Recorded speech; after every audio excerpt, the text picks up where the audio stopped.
Rauf! Klausies, kas mums ir ar pretrūsas apstrādēm? Cilvēki runā, ka esot atkal jāgaida līdz gada beigām rindā. Vai tad nevar kaut ko ātrāk izdarīt? Nē. Nu pagaidi, bet ja kādam ir jauna mašīna, Tad viņš var mēģināt pazvanīt. var paņemt bez rindas kādu, vai ne? Nē, bet tad var mēģināt kaut ko izdomāt. Ko izdomāt, ka būs ātrāk tiks, vai ne? Jā, jau.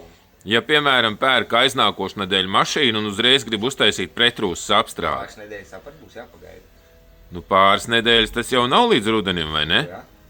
Tad varēs uztaisīt, tu saki. Un būs, kā tu saki, augstākā kvalitāte, vai ne? Tieši tā. Un uztaisīs visu labi. Bet tās lētās pretrūsas apstrādes pa 495 tās arī vēl var uztaisīt. Nevar. Tagad taisam tikai 3 slāņi, ja? Tikai un vienīgi.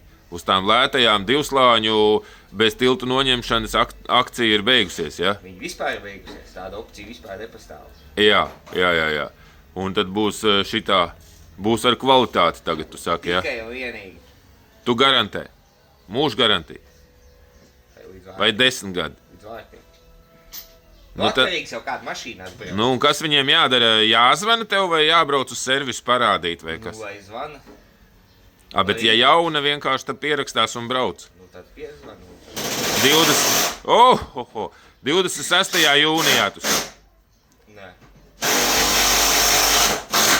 Ko tas tur skrūvē? Tas kaut ko skrūvē klāt jau.